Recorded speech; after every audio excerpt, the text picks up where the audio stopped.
Hi everyone, and welcome to New Images 2020. Together, we're gonna have the pleasure tonight to open a new, very special, hybrid, postponed, but even more exciting edition of New Images Festival.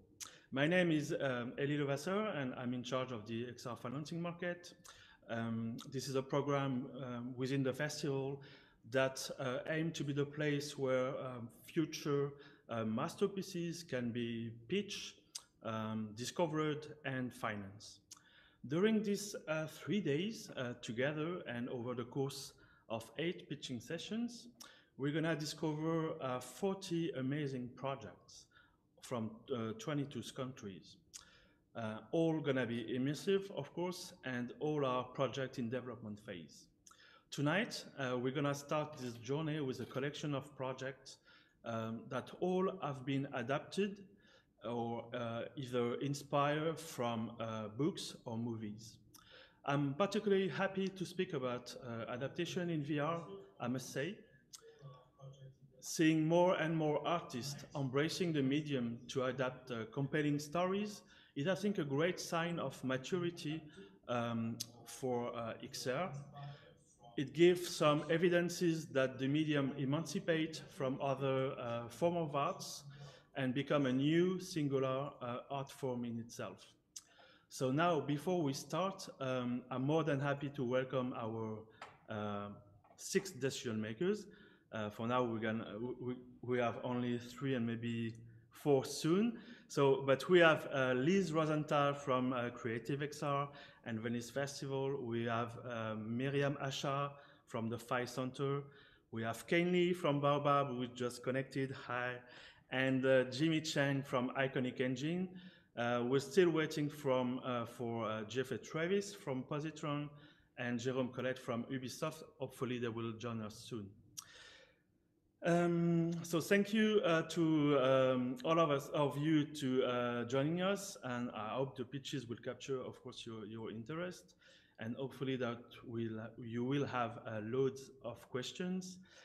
Unfortunately, I have to tell you that we're gonna have only 3 projects tonight, as Passion Pictures UK and Passion Pictures France withdraw their 2 projects, so Le Retour de Canterville and Laika. Actually, they both want to avoid making this project public at this stage, and so I'm very, very sorry to be the bearer of a bad news. But of course, I want to say to Cathy, to Mark, to Matthias, we're gonna miss you much. But please, decision makers, tell me that we're not gonna miss passion in our talks tonight. So the first project tonight, we're gonna have the honor to officially start this pitching session, is The Putsch of Gulliver from Jérémy Pouillou, La Générale de Production. So maybe let's watch the video pitch first, and then we can open the Q&A session with Jeremy afterwards.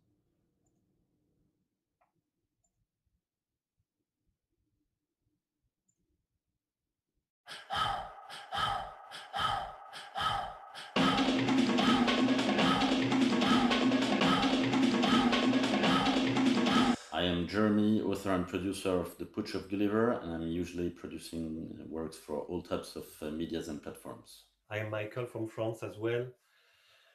I'm the director and co-writer of Gulliver's Putsch. I've directed numerous animation films, and I'm also a teacher at Émile Cole School here in France. We are very excited to present The Putsch of Gulliver, a co-op 30-minute entertaining experience in animated VR.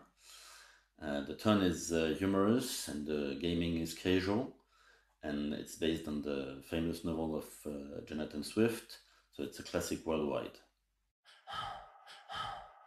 The Putsch of Gulliver is inspired by Gulliver's travels, and it invites the audience to plunge into the Lilliputian society. As everyone knows, the famous egg controversy between the little Indians and the big Indians has led to an unsolvable conflict between the Lilliputians. Our mission here, to help commandos from two warring factions, a small group of pacifists, return the egg of the island of Lilliput and thereby end the war. The adventure is experienced either through the eyes of the Man Mountain Gulliver or through the eyes of one of the commandos named Bill Elstrom. On the road to the egg, you may have a chance to make sustainable peace a cure for once. But will it be forever? We already have the support of French partners, and we are about to secure 400 to 600,000 euros. And we are now looking for international partners to fill the financing gap for a total budget of 700 to 1.5 million euros, and to bring the project to the widest audience possible. To be honest, it has been a while since I wanted to adapt Gulliver's Travels in VR. Maybe since I first saw what Penrose Studio was doing in the US, and when I read the book again, it became more and more exciting, especially because of strong echoes with present times. Nowadays, I think we all have reached a sufficient maturity in production, financing, marketing, distribution, to try to elegantly combine a strong storytelling that is faithful to the original work and nice and casual gaming. I think the Putsch of Gulliver is the kind of project that can popularize VR. It's based on a worldwide classic, and we are preparing to work with high-end casting in each country.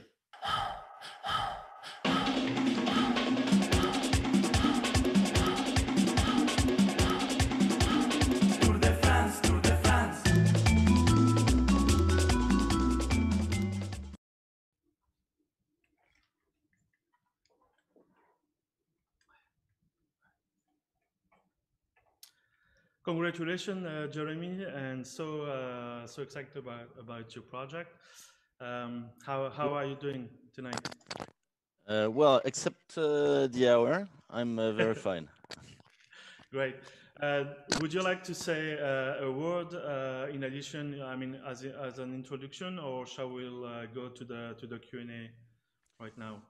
Well, we can go to Q&A, but what I could add to the presentation is that usually when we remember about Gulliver, about Gulliver's Travels, we remember about Gulliver lying on the beach with the Lilliputians coming on the big Man Mountain. And in fact, it's really not a book for children, and it's more a book about politics and the way power is exerted, and the way we usually are deeply convinced about our convictions, and that it can be a bit, sometimes a bit not really a good thing. So if in the story, if you remember, you have the little Indians and the big Indians, and in fact they make war because they are not, they don't agree on the side you have to open the egg. So it's very funny. Okay, let's open it up to decision makers. Do you have, I mean, what works, what need improvement? I don't know. Well, do you have any question, any feedback for Jeremy? Yeah. Hi, salut, Jeremy. Hi, everybody. I do have questions. In the pitch, you're talking about, you say that you have French partners already, that you already have between 400,000 and 600,000. Can you develop on that? Who are the partners that you secured already? Yeah, in fact, France Télévisions is part of the project. They are involved in development for the moment, but we are just finishing the development phase this month. So we might have a confirmation of the involvement in production just in October. And we have public fundings as well in development, but the project was really well received at CNC Commission. And we are expecting some regional funds as well. So in production, we shall gather from 400,000 to 600,000, but I'm pretty confident. And you said obviously you're looking for international partners. Like what type of partners are you looking for? What type of expertise, let's say, are you looking for in an international partner? Well, I'm looking for some co-producers in maybe 2 or 3 countries, especially Canada. But Canada and maybe UK, because as Jonathan Swift is coming from Ireland, maybe it would be a good idea to have a partner here. And partners that can provide links to broadcasters or to public funding as well. Merci, Jérémy. Yes, Lise? Hi, so I have another budget question. So the parameter of the budget is 700,000 to 1.5 million. Can you explain that big difference? Yeah, sure. It's a big range. In fact, animation can be very detailed or less detailed. We can work on different levels of animation, because it can be very simple, and you can be in front of a project where you can manipulate few objects, and it can be very complex with a lot of animations, and you can have a lot of interactive scenes that can be in the project. So at a perfect level, I would need 1.5 million, but I can do the project at 700,000. So, for example, the excerpts that you showed in the video, are those the more simplistic sort of vision of the animation? Well, in fact, it's very simplistic. It's a demo, so it's not the final look and feel. It's just to show that the puzzles and the gaming sessions are working, because you can play with a partner. You can be 2 at the same time and play Gulliver and a Lilliputian at the same time. So it's a co-op game proposition. So we had to show that it was working first, but it's not very detailed on the animation base. So we want to go a lot further, but it needs some work. Great, thank you. Any question? What is your time frame, Jérémy, once you secure the budget? Like, are you looking to be ready by 2022, or what's the schedule like for you? Well, ideally, I would like to secure the financing plan from the end of the year, even if we all know it's a bit difficult to secure international financing plan so fast. But I would like to begin the production early 2021 to be able to be out in December 2021. Okay. For Christmas. Yes, Kane? Hey, could you walk us through some of the key interactivity mechanics in the experience? Yeah, well, it has to be detailed a little bit, but you have those puzzles that you see in the demo. So you play some puzzles. The puzzles are based on the different levels. I'm not the game designer, so I just try to explain the different features, but it has to be, we have to work on this still. But you have those puzzles, and you also have some manipulative phases. So you can play with your co-op partner to, for example, to take water, to fill some glasses of water and drop the water in some bridges and so on, to pull some strokes. To you manipulate the world to help the little egg to go on the track and to go to the final phase at the top of the island. Got it. And Jeremy, what kind of target audience do you imagine? Is it designed for young adults or even maybe teenagers? Yeah. Well, in fact, as I say in the pitch, it's from 8 to 80. But the idea behind the formula is that we are working on very casual gaming, and we expect the animation and the narrative to be suitable for all audiences. So it's really for everyone. And we are going to localize the project in each country so that people can find their actors in the project. Okay. Jimmy, maybe? I'm so disappointed you didn't raise any question about the 360 version of it.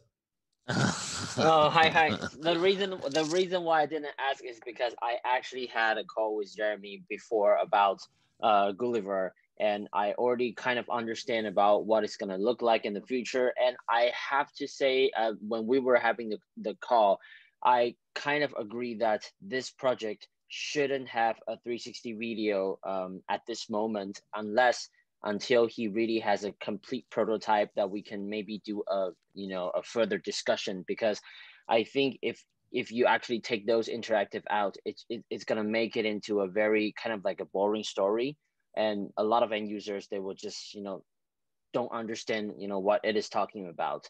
And also, I already bridged Jeremy to talk to the production house of Feather. They are also talking, to see if there's opportunities in Japan. So that's why I didn't ask any question at this moment. I hope you are not too sad about the 360 version. Well, I kind of understand the trend. Basically, is I'm still looking for 360 video, but I'm not that aggressive compared to last year. The reason is also because I think some of the telecoms are evolving from licensing 360 contents into their own content production, like SK Telecom from Korea. They are doing their own volumetric capture content with Microsoft. They set up a studio there. And maybe some of the other telecoms will start to try 6DoF content because they are partnership with better headsets compared to the last 2 years. So it's a little bit different now. Thank you, Jimmy. Right. Thank you. So maybe we have time for a last question. If someone, yeah, Liz.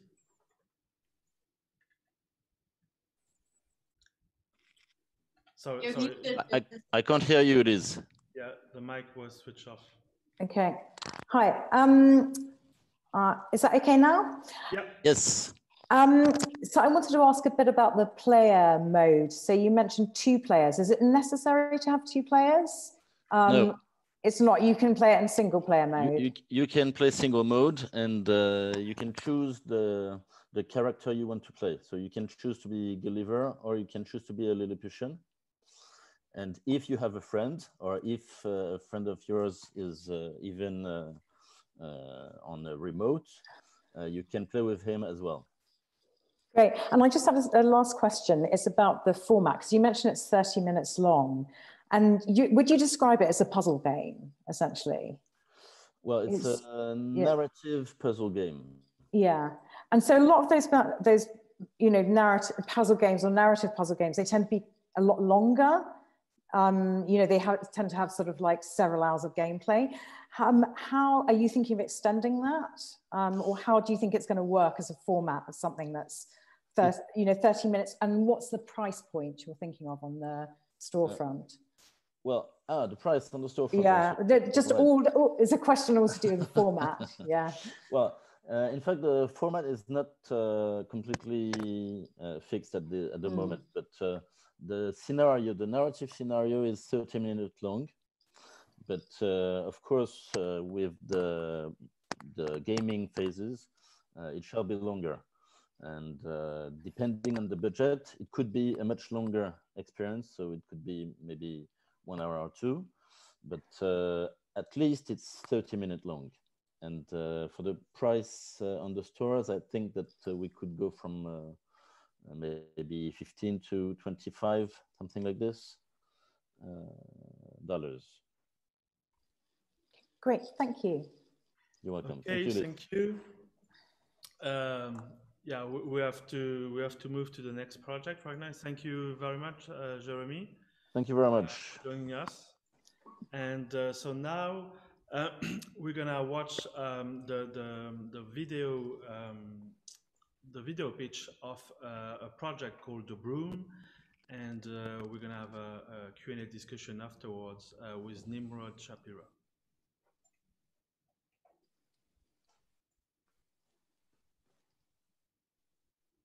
Hi, my name is Nim Shapira and I'm an XR filmmaker. Today I will be presenting my VR project titled The Broom. The Broom is a 6 Degrees of Freedom interactive project. It is intended for a single user and experienced as a first-person POV. In this experience, participants will travel 40,000 years through art history by stepping into the shoes of an immigrant street sweeper who was once an art historian. The Broom experience is based on an autobiographical acclaimed short story that was written by Leonid Pakarovsky.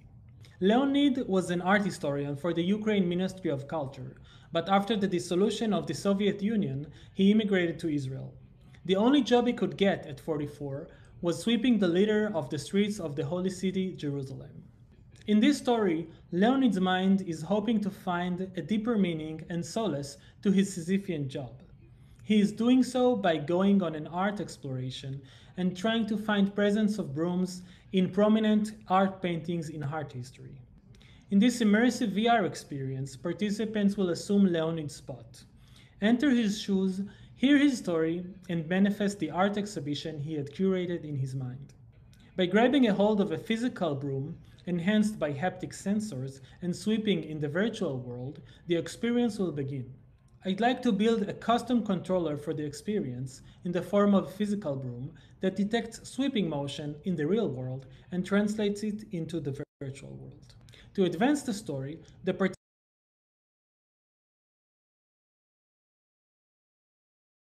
participants will need to perform in just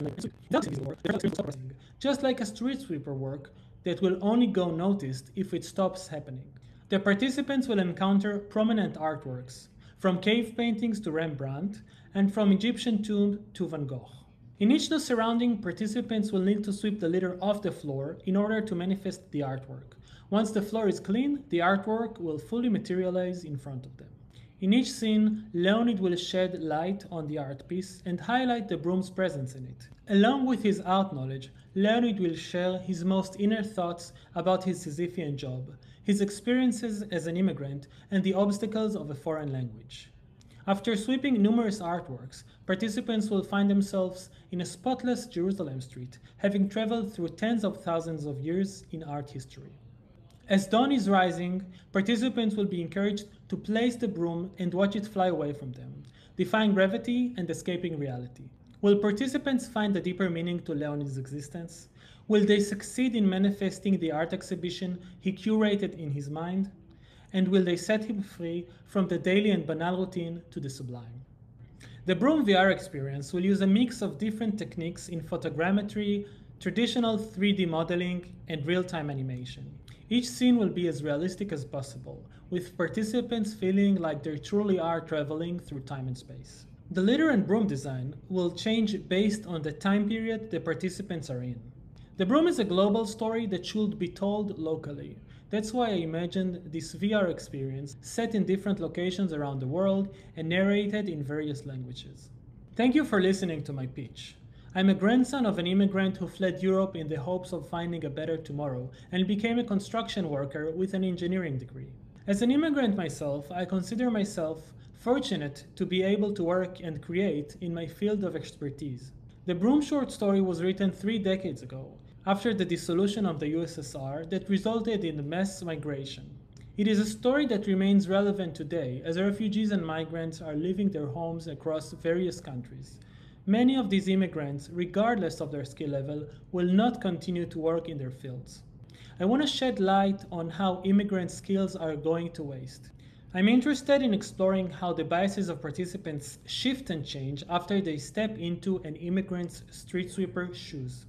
Do we stop and think about who they are, about their inner world? How do we see them beyond our misconceptions? Last but not least, I want to take Leonid's short story and manifest the art exhibition he curated in his mind. I wish to explore how, despite the day-to-day struggles, one's soul can still appeal to art, philosophy, and creativity. With the Broom VR experience, I strive to reach as many people as possible. I believe we all share the same common thread, and that this story will resonate with people across the globe. Thank you.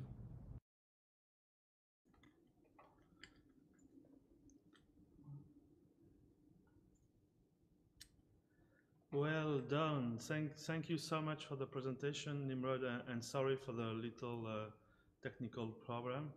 I don't know. Are you here, Nimrod? Hi. Sorry, I can't see you. That's why I'm asking. Yeah. Hi. How are you doing? I'm great. Thank you. Thank you for the festival for having me. Thank you. Yeah. Is there any word you would like to add before the Q&A, or?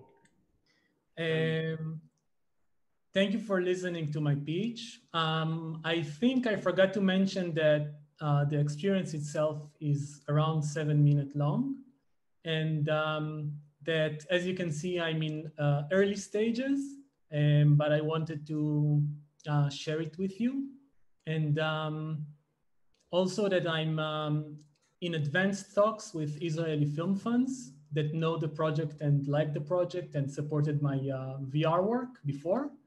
And I'm also in talks with a few studios and co-producers from Europe, but because of COVID-19, I would be happy to hear from all of you. And I'm gonna shut up from now, so thank you. Thank you. So now, decision makers, please jump in. Do you have any question, feedback, encouragement? Yeah, sorry, Miriam? Well, I do. Thank you for the pitch, Nimrod, and what you said, and you know, with this article you showed with most in Canada, most of the taxi drivers, like I relate to that. In Montreal, it's the same thing, and I know that was probably from Toronto, but it doesn't matter.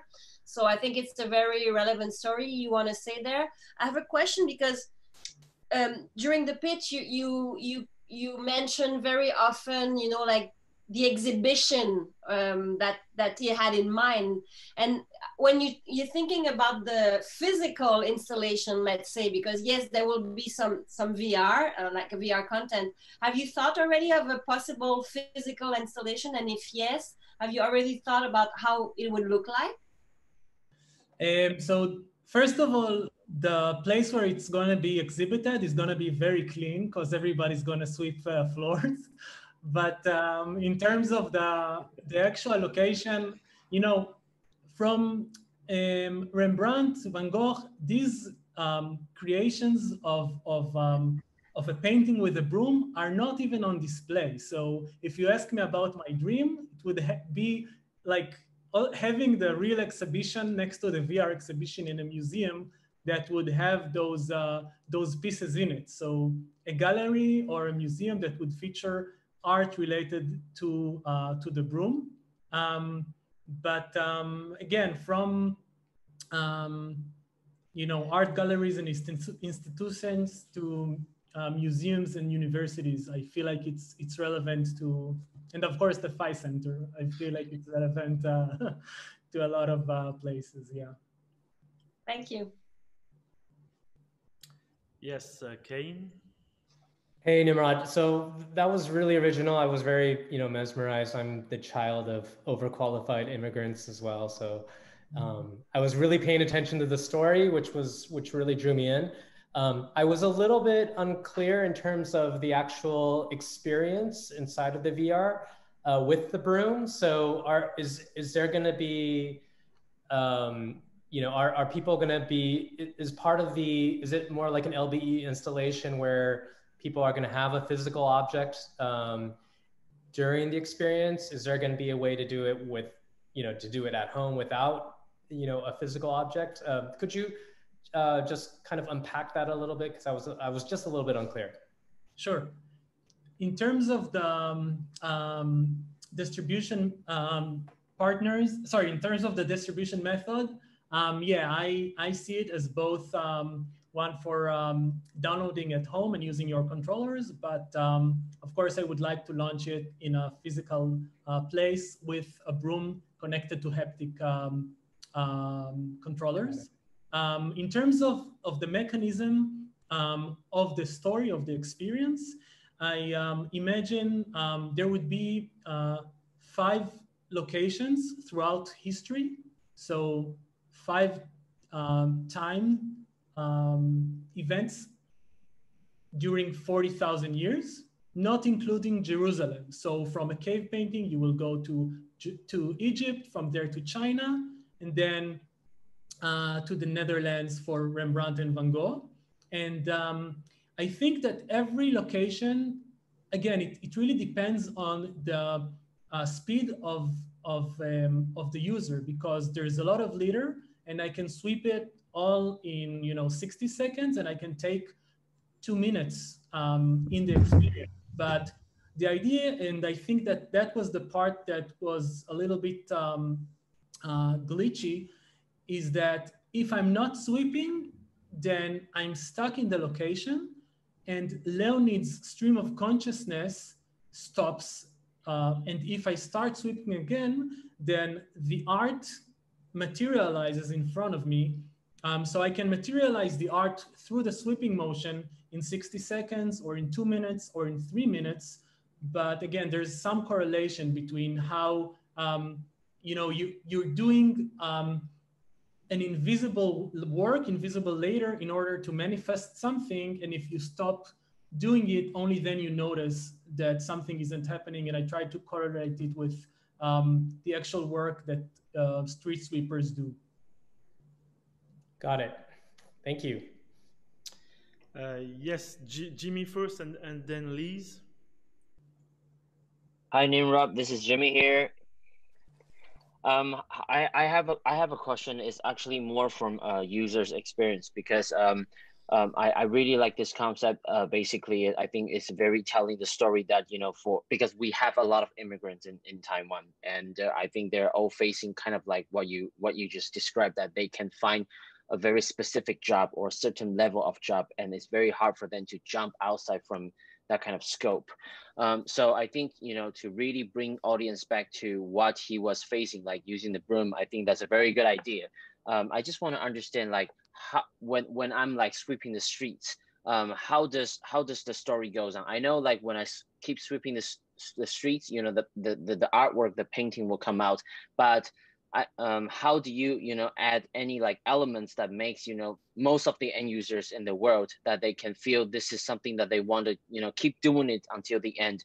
I know this is a very kind of like a maybe art driven and also documentary content, but how do you add something that makes more end users that they can be touched, or they can get the story and then they want to understand the story until the end? Because from my perspective, I understand there are certain types of content they cannot be very entertainment, but because we still want to open more distribution to the world, so having something that make most of the end users not understanding XR, but to start loving the story or start understanding the story, I think is very important. Yeah. Definitely. So there are 2 layers. There's the intellectual layer, because Leonid was an art curator. Then he talks about the painting and about the piece and about the time period. But there's also the emotional layer that is, for me as a storyteller, filmmaker, is more important. And with that, for every location, for every moment in time, there is this connection to how he feels about not speaking the language, how he feels about doing this job and not doing his previous job. So for each location, there's a very, very moving element and that I tie in with the location. And of course, I also wanted to say that the hub itself is Jerusalem, but considering this would be a co-production, I see Jerusalem being swapped for another hub of the other co-productions. So, for example, if if there will be a co-production from New York, for example, then I'll have an immigrant in New York, and I will be able to hear thoughts in other languages. So there's a personalization element of language and location. Okay, understand. Thank you very much. So Liz, you had a question? Yeah, I had a similar question to Jimmy, but I'm going to go a bit further with it. So, because I'm really interested with the haptic device, because it kind of sounds really, I like the physicality of the experience, but I think Jimmy, you're probably asking about format as well, about if it's something that's going to sit beyond location-based or an exhibition, because that's what I didn't quite understand, how it could be reformatted into something, a format that Jimmy, for example, would distribute, more widely as a 360 piece. Is it primarily is it something that's physical and haptic? And I wanted to ask you more about how it works and how you would make that device. Is it something you created already?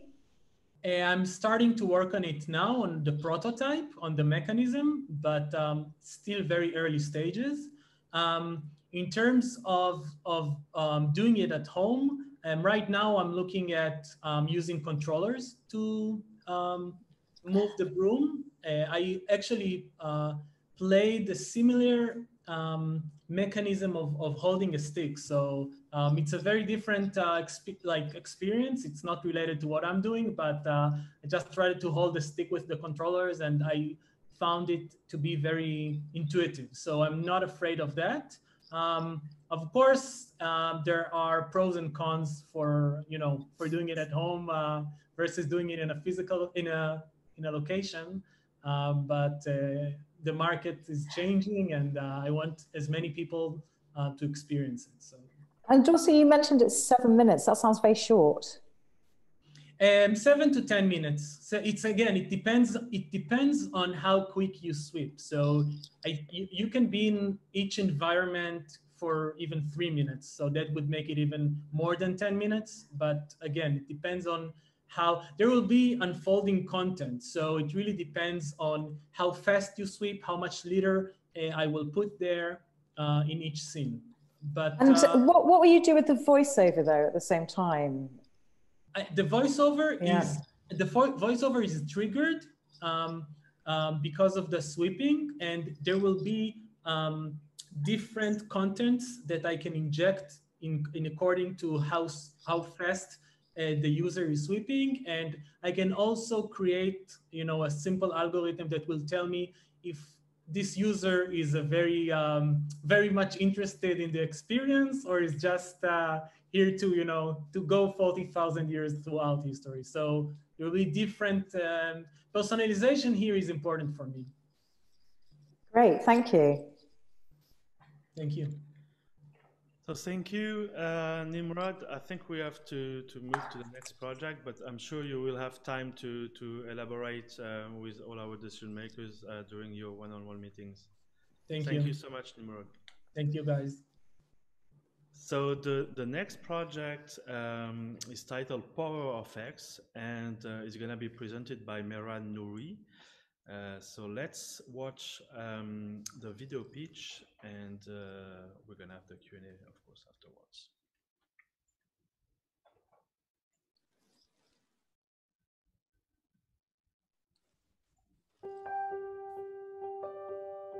Powers of X is an immersive experience designed to raise awareness around the climate crisis. The experience is inspired by the 1977 short film Powers of 10. Powers of X is an immersive experience designed to raise awareness around the climate crisis. The experience is inspired by the 1977 short film Powers of 10. Directed by world-renowned designers Charles and Ray Eames, the iconic piece used cutting-edge technology to make unfathomably large objects feel more graspable to everyday audiences. At its core was a series of nesting squares representing scale, which served as a simple and elegant anchor graphic. Over 40 years later, Powers of X evolves the spirit of this classic with a new message for a new audience, using virtual and augmented reality to visualize the invisible impact that we each have on the planet. We will achieve this by using VR and AR to demonstrate scale in ways not possible in traditional film. Specifically, we will take the 2D square from the original film and extrapolate it into a series of nesting three-dimensional cubes. We will then place various aspects of human activity within these cubes and use them as a framework to show the true scale of their impact on the environment. The experience will be split into two distinct parts. Part 1 is a 10-minute linear experience wherein the user will be presented with a series of objects that have been created or affected by human activity. Each will be framed by a reference cube that establishes its scale as the scene zooms in and out. The space around the user will then be populated with spatial infographics that provide context for each object's ecological impact. The cubes will shrink and nest within one another as the user is guided on a journey through a wide array of subjects. Part 2 invites the user to interact with the objects they just encountered. The user is now surrounded by cubes which they can approach and open in order to reveal the spatial infographics which they saw in Part 1. However, these now also include a simple and intuitive user interface that allows them to play with the results in real time.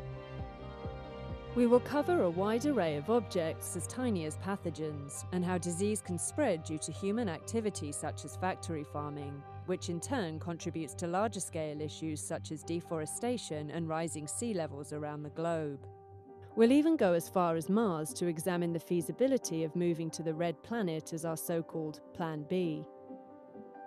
Our ideal scenario is to create both VR and AR variants of Powers of X. A real-time 6DoF VR experience will allow for maximum immersion and interactivity, and a 360 video will allow us to distribute the linear portion of the experience at scale. A mobile AR version will also be crucial to widespread distribution, with over 2 billion AR-compatible devices in market and AR-capable tablets becoming more and more available in educational institutions around the world.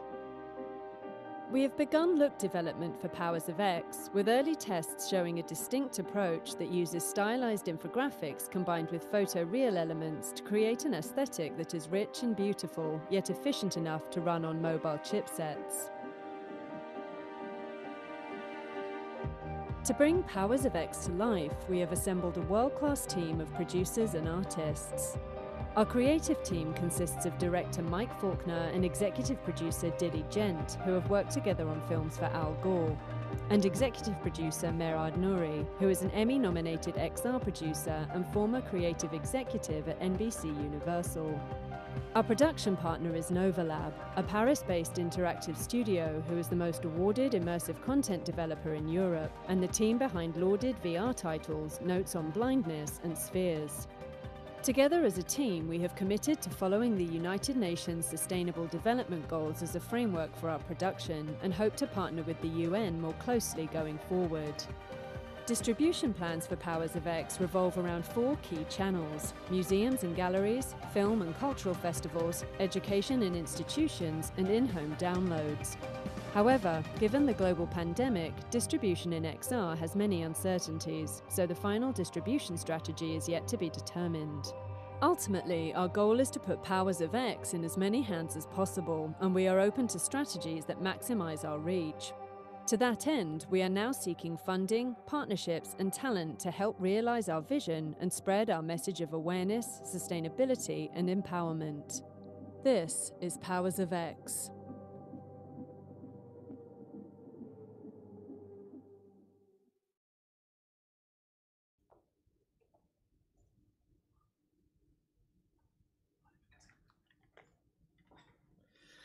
Brilliant, amazing trailer. Thank you very much, Merad. Oh, sorry, I can't hear you. There we go. Thank you. Great. Yeah, maybe I have a first question for you actually.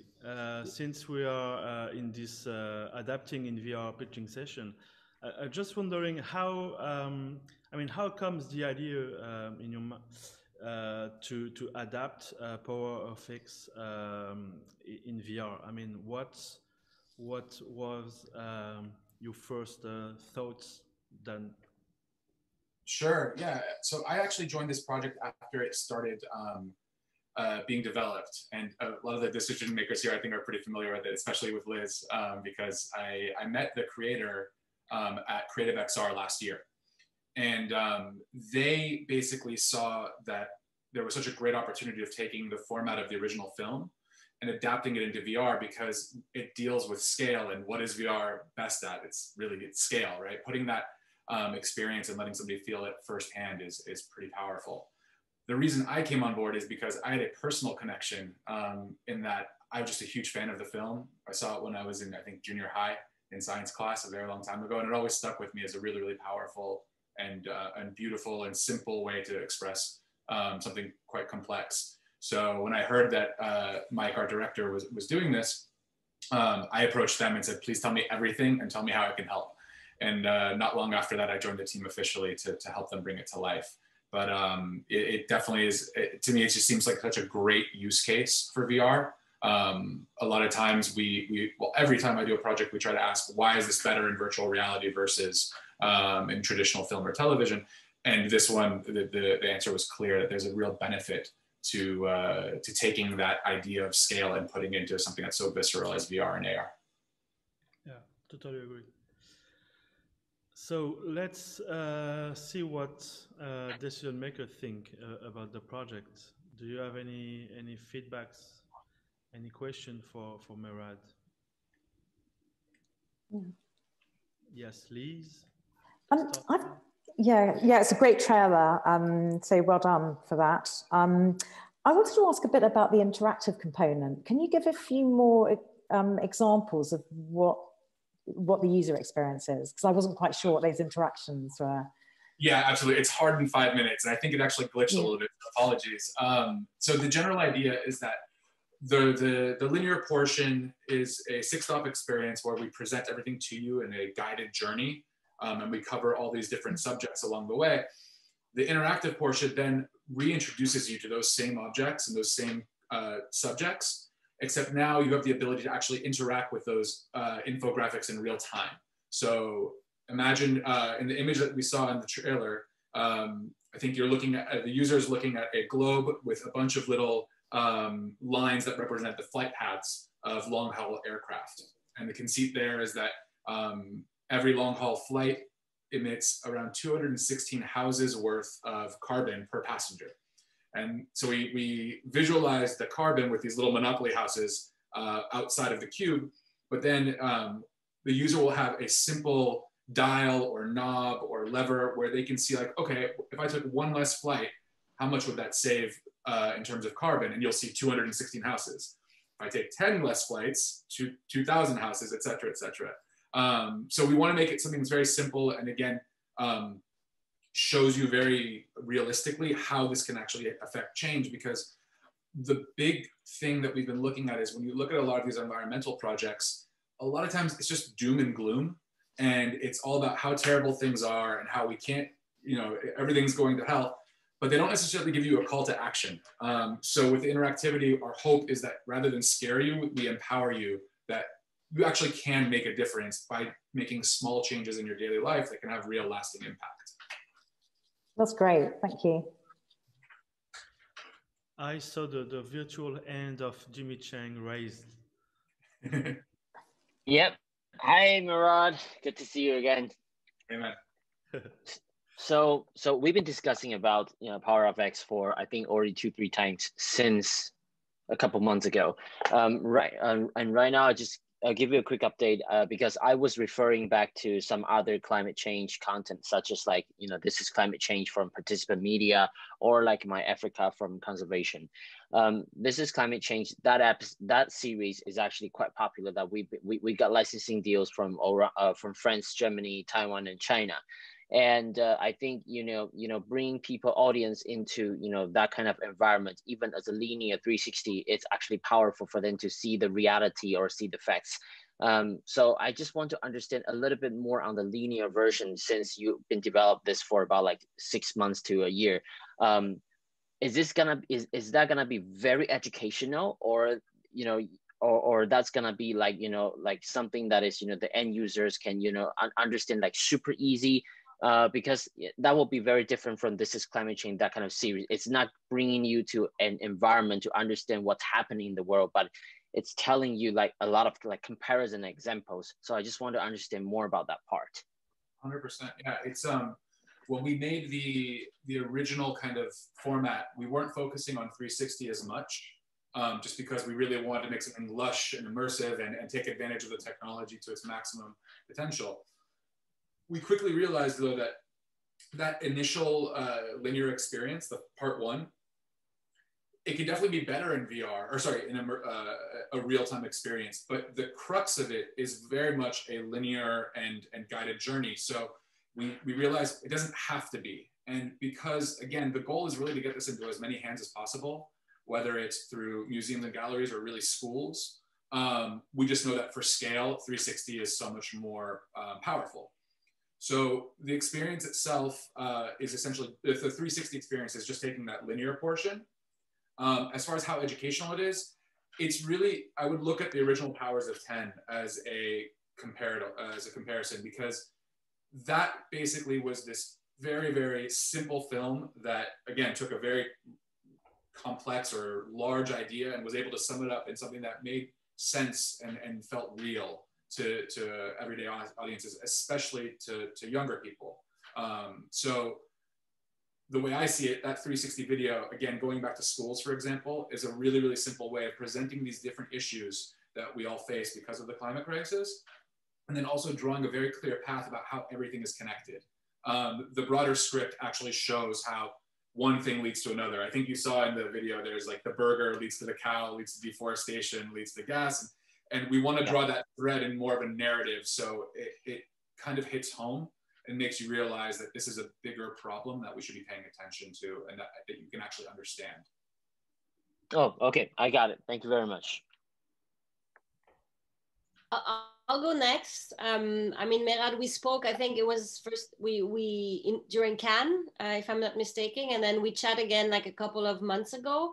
And I asked all the questions I wanted to ask you then, but I'm curious, like since last time we spoke, do you have new partners or co-producers, or is there something new around the project that you can share? Not legally, but there's some very, very close conversations, especially, and I can kind of say this, we are in active conversations with United Nations for help with distribution and even development too, to tap into their resources for their experts to help us bring up the authenticity to a level that is really, really world class, and then also help us pump it out through their various events and partnerships as well. So that's the big one that I'm very hopeful for, that we can hopefully have better news soon. And there's also a couple other distribution conversations too, which are much earlier, but again, pretty hopeful that we will have a pretty strong, not just distribution, but also funding partner soon. Great news. Yeah. I think we have time for a last question. If I have one last question. Yeah. Hey, Merad. So I'm really interested in the mobile AR interactivity. So how do you play with scale? So if I open this up on my phone and I want to show someone, the power of 10 impact on some certain action I might take, with the current limitations in AR, with field of view, with the square that you have in your hand, the rectangle you have in your hand, how are you gonna give them that same sort of feeling of scale that they would get inside the VR headset? For sure. The short answer is that it will never be like the VR headset, right? It just can't, not using a mobile device. That output that we're looking at is, again, for scale, and again, mostly for schools, again, because there, even as few schools have VR headsets, there's at least a lot more that have tablets available, right? So we can create some sort of experience that runs on a tablet, and of course a phone too. we haven't prototyped that AR version yet, so it's to be determined. But I hear you completely that we have the same concerns about how do we match that scale. It will be different, no question.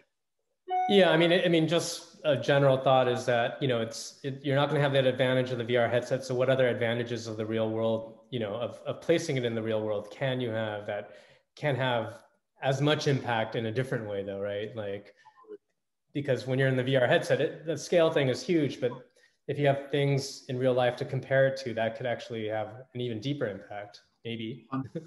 We've actually talked about this too. Like, I'm sure you remember back in science class or whatever, when they would say like, if the Earth was a tennis ball, then Jupiter would be, you know, I don't know, a 20-story building or something, right? So giving you context that way, we've thought about if we're using AR, since we have real world objects, what if I put a tennis ball in the frame of view and use that almost as a trigger to bring up part of the experience? That's all stuff we want to do, but we have to get into the testing mode to see, does it really work? And then also time and money, right? So it's feasible on our budget. Cool. Awesome. Thank you.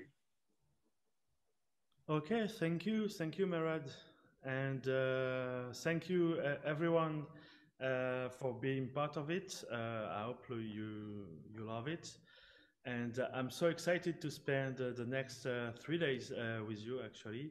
So the next pitching session will be tomorrow morning. I'm in Paris time, 8 p.m. And so please have a good rest and see you tomorrow. Bye-bye. Bye. Bye-bye. Thank you. Bye. Merci. Au revoir.